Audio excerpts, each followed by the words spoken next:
Tereza, o que você achou do discurso do presidente Lula? Nossa, eu sou suspeitíssima, suspeitíssima. Foi muito, eu acho que foi adequadíssimo, né? Além de, para nós, petistas e fãs do presidente Lula, foi uma carga de energia, assim, que a gente estava realmente precisando muito, né? Então, eu acho que ele cumpriu vários papéis, né? Não só assim completo, conseguir abordar todos os temas estratégicos e importantes, né? Óbvio que valorizando aqueles fundamentais, como é a própria questão da pandemia e a tragédia e o que fazer, né? Como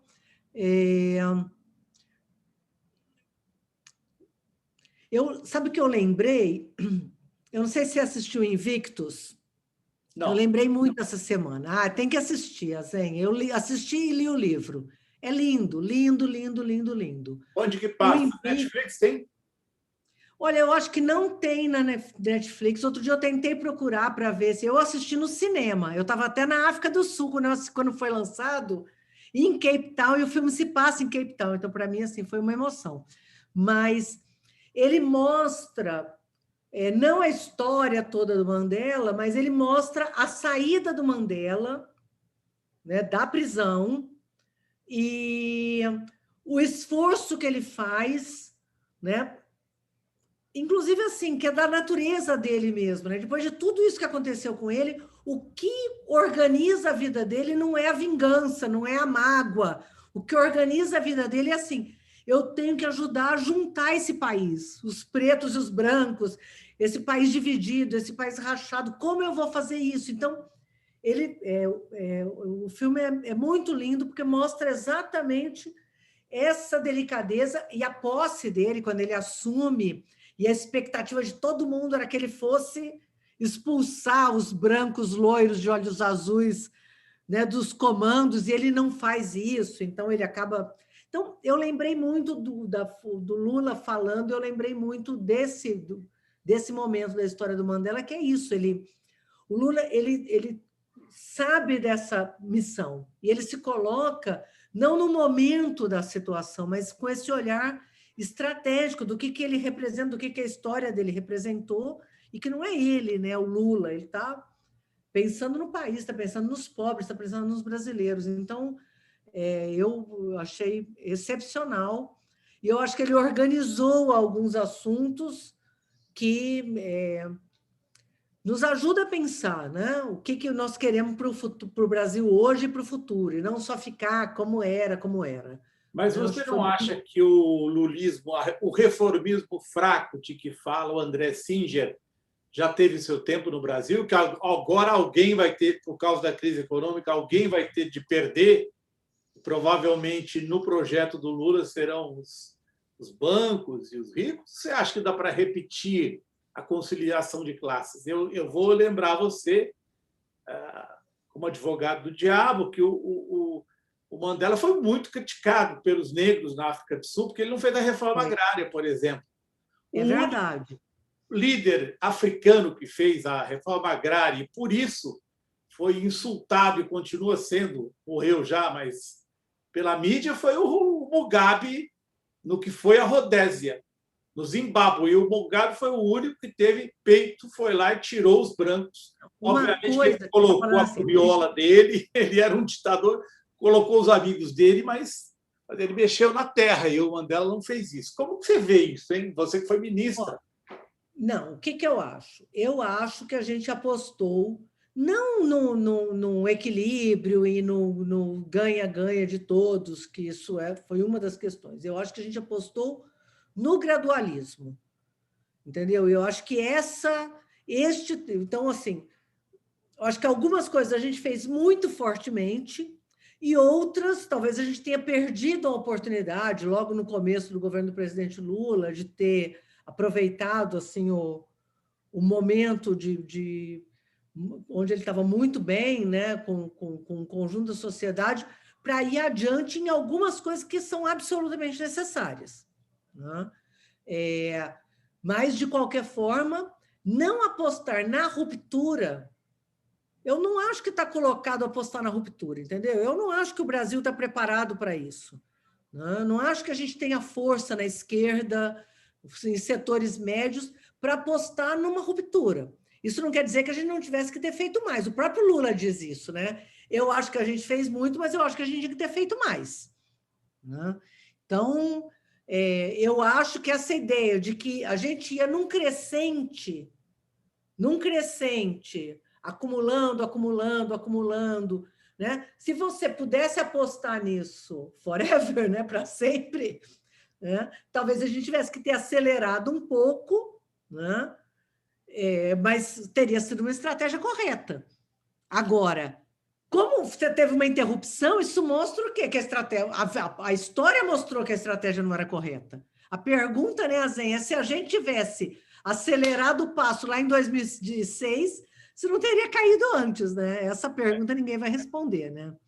E agora se coloca um governo de reconstrução nacional, na verdade, por causa da destruição causada pelo Bolsonaro. E eu escrevi um Twitter dizendo: bom, a história é curiosa, porque coloca o Lula maduro como homem certo para o momento certo, na minha opinião, porque ele tem a maturidade política e a capacidade de articulação que o Brasil vai exigir para uma reconstrução nacional. Você não acha isso?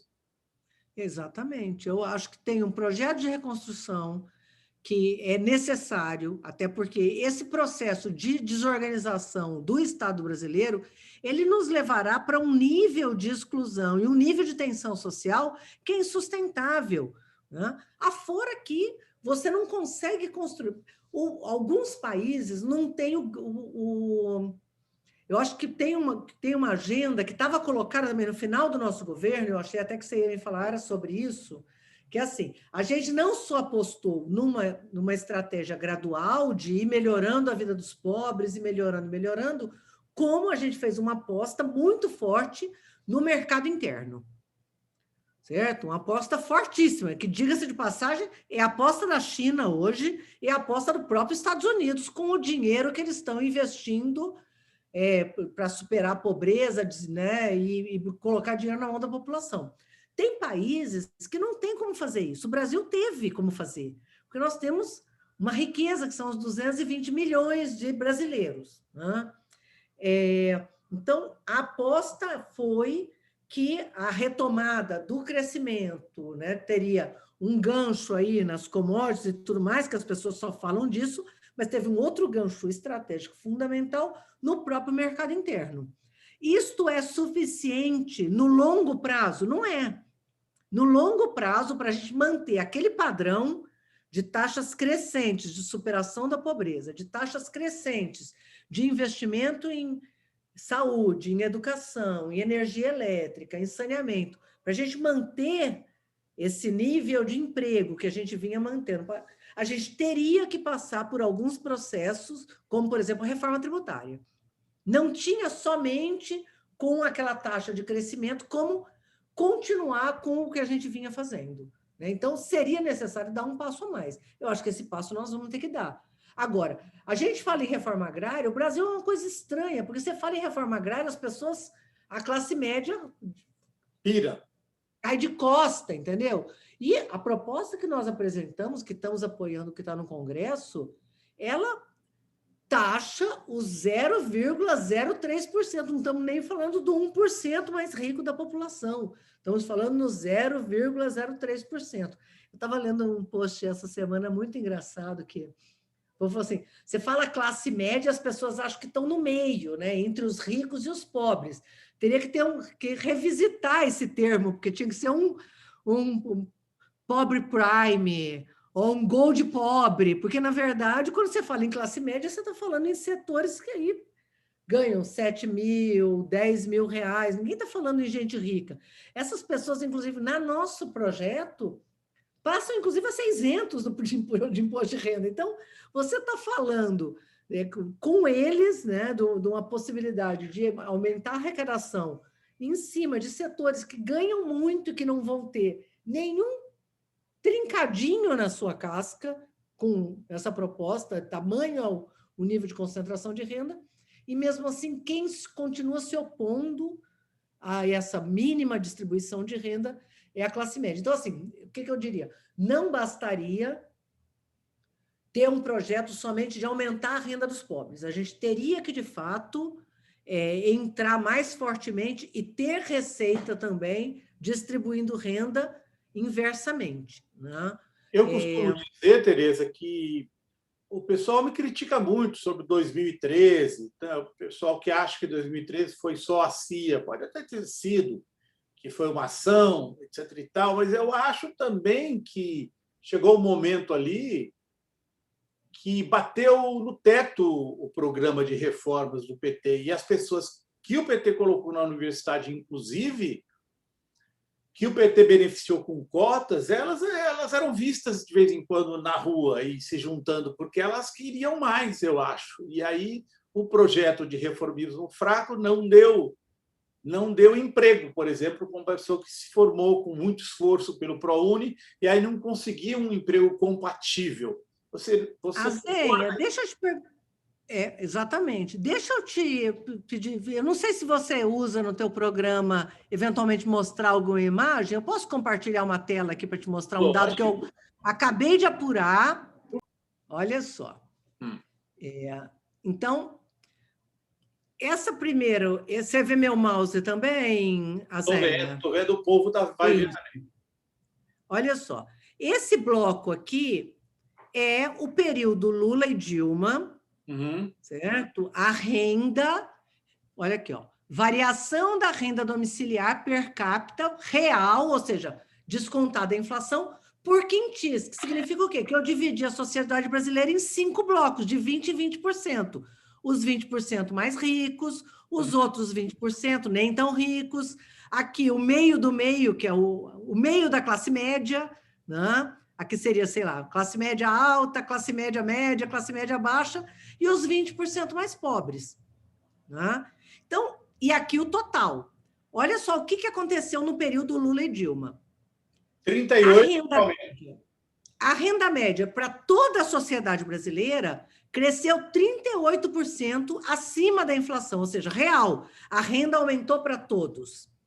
A renda dos mais ricos também aumentou, mas aumentou menos do que para os mais pobres, aumentou 23%. Em comparação, para todos os outros estratos, aumentou acima dos 38%. Olha só, classe média, mais, né, acima dessa classe média, 49%, a classe média no meio da sociedade, 69% real. Aqui, essa classe média baixa, 81%, e os 20% mais pobres, 84%. Então, um resuminho aqui embaixo para a gente. A renda cresceu para todos, na média 38%. Foi expressiva a elevação da renda dos mais pobres, que foi 84%. A renda de todos cresce mais do que o dobro dos ricos.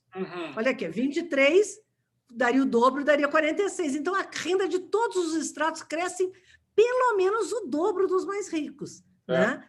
E a dos mais pobres cresce 4 vezes os mais ricos. Agora, vamos olhar o que aconteceu depois do golpe.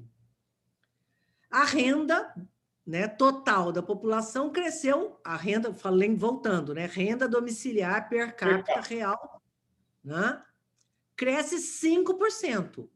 Olha o que aconteceu com os 20% mais ricos, cresceu quase 8%, ou seja, acima da média nacional. Certo. Todos os outros quintis cresceram abaixo, quer dizer, cresceram não, tiveram, e no caso dos mais pobres, seja os 20% mais pobres, seja que essa segunda faixa, né, do segundo quintil, perdem renda. Então, se você for olhar aqui, ó, os 20% mais ricos crescem quase 4 vezes mais. Então, é praticamente o oposto do que aconteceu. A renda cresce somente para uma parte, que esses dois quintis aqui, ó, 40% da população perde renda. No nosso período, ninguém perdeu. Né? Teve uma queda expressiva da renda dos mais pobres, em 10%, quando, no nosso caso, teve um aumento expressivo em 84%. A renda dos mais ricos sobe mais que o dobro dos demais. Né? E a renda dos ricos sobe quase 4 vezes mais do que as mais pobres. Então, quer dizer, quando a gente fala Ah, né, todo mundo ganhou, de fato, todo mundo ganhou. Agora, olha aqui, isso aqui é uma opção política, gente. Sem dúvida. Né? Então, o que eu estou falando? Isso aqui você pega, inclusive, 2015, a Zenha, quando tu falou, já estava em crise. Ou falar, teve o boom de commodities. Gente, o boom de commodities foi até 2008. Foi de 2003 a 2008. De 2008 até 2015, nós amargamos um período de crise internacional importante. Portanto, mesmo com tudo isso, quando você pega o conjunto do nosso período, houve distribuição de renda. Aí você diria, olha, mas houve distribuição de renda, mas esses riquíssimos, né, os 20% mais ricos, que nem são tão riquíssimos assim, né, também cresceram. Sim, cresceram. Né? Então, o que eu acho que a gente, para continuar, este processo se repetiria a partir de 2015? Eu acho que não. A gente teria que ter uma contribuição maior, não da renda propriamente desses setores, né, dos 20%, porque nesses 20% está aí os funcionários públicos, nós estamos falando de ter uma distribuição de renda via taxação dos mais ricos do 0,03 e fazer isso com imposto sobre grandes fortunas, né, sobre a riqueza, coisa que no período que a gente está vivendo, vou parar de compartilhar, tá? Sim, pode Posso, parar, pode, Azenha? por favor. Neste período, todo mundo fala que nós estamos vivendo um momento de guerra, e de fato né? O período pós-guerra na Europa foi um período onde houve uma taxação das grandes fortunas e houve uma taxação da riqueza para conseguir suportar este processo, né? que foi a retomada do crescimento da Europa pós-Segunda Guerra Mundial, pós-destruição. Por quê? Porque uma parte da Europa tinha sido, né, destruída, fisicamente destruída, inclusive. Né? Então, a gente teria que fazer a mesma coisa agora, dada a tragédia que se abateu sobre o país, não só com essa perda de renda violenta, como destruição do Estado. Né? A gente teria que retomar a educação, a gente teria que retomar a saúde. Como você faz isso? Não é taxando o conjunto da sociedade, é taxando os mais ricos. Então, eu estou aqui pensando que, num futuro governo Lula, se ele se eleger, e é uma possibilidade real, você colocaria a reforma tributária como uma coisa de início do governo. Como uma questão estratégica fundamental, discutindo esses termos que a gente está discutindo aqui, né? Que é taxar riqueza, ou seja, o acúmulo. As pessoas falam, vai taxar o meu apartamento, o meu imóvel. Gente, nós estamos falando de gente rica, as pessoas se acham, né? Não é disso que nós estamos falando de quem ganha 60, 70 mil salários por mês. Tenta fazer a conta. Quanto que as pessoas... Quem ganha 70 mil salários por mês, né, faz a conta com o salário mínimo por baixo aí, 70 mil reais por mês. É disso que nós estamos falando. É gente que tem um patrimônio de 10 milhões, é gente que tem um patrimônio de 20 milhões. E tem gente no Brasil que tem patrimônio de trilhões. Né? Então, é disso que nós estamos falando. E mesmo nesses casos, teria que ser gradual. Você não vai cobrar de quem tem um patrimônio de 15 milhões, a mesma coisa que você vai cobrar de quem tem um patrimônio de bilhões, né? Como tem no Tereza, Brasil. finalmente, então, ontem à noite eu assisti parte da live do presidente Jair Bolsonaro, em que ele volta. A gente nunca sabe o quanto disso é apenas blá blá blá, mas ele prevê que o povo vai se levantar contra o fechamento do comércio, os lockdowns, e que os militares estão de olho, e que não é a hora de criticar generais, como o Lula. Ele não se referiu ao Lula especificamente, mas o Lula fez uma crítica no seu discurso ao general Vilas Boas. Você teme pela eleição do ano que vem ou você acha que isso é tudo conversa mole? Olha, eu acho que voltam a fazer terrorismo. Não é a primeira vez, né? O Lula concorreu 4 vezes às eleições e as 4 vezes era terrorismo. Né? Então, as pessoas conhecem nosso governo, sabem o que nós fizemos, dá para olhar aí esse dado, né? Assim, Sim. Olha, a renda aumentou para todo mundo, gente. Então, agora, o que eu acho, que assim, a gente está muito longe das eleições, o Lula fez questão de frisar muito isso, nós estamos num momento muito delicado, e se eu pudesse,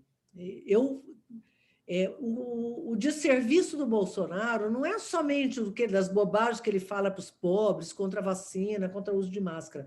Eu acho que ele se relaciona com uma parcela do empresariado brasileiro que não consegue ter uma visão estratégica. Sim. Se a gente tivesse, e aí, se eu pudesse falar com esses atores, eu falaria duas grandes questões. A primeira é, nós estamos num vai e vem, abre e fecha, há um ano, Azen, há um ano. Se a gente tivesse tomado as medidas corretamente, a gente estaria numa outra situação. E aí, eles não têm que pressionar para abrir, porque se eles abrirem, vão abrir, vão fechar, vão abrir, vão fechar, nós vamos ficar com isso até, né, ad infinitum.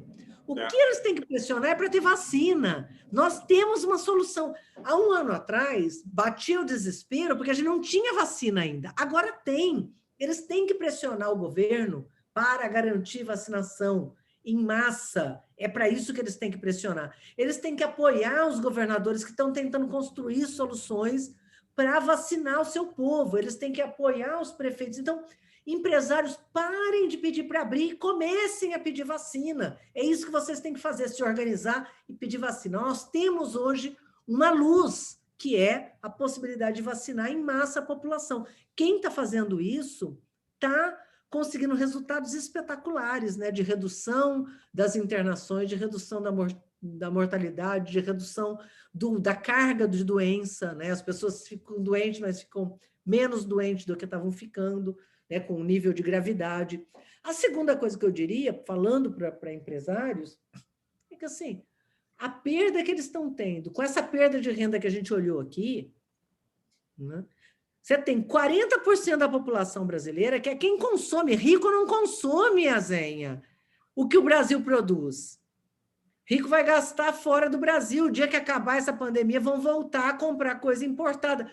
Os empresários no Brasil, você tem uma parcela da população que, depois do golpe, perdeu renda. Os 40% tiveram redução real de renda, e os outros setores que são consumidores do quê? De roupa, de calçado, de comida, de eletrodoméstico.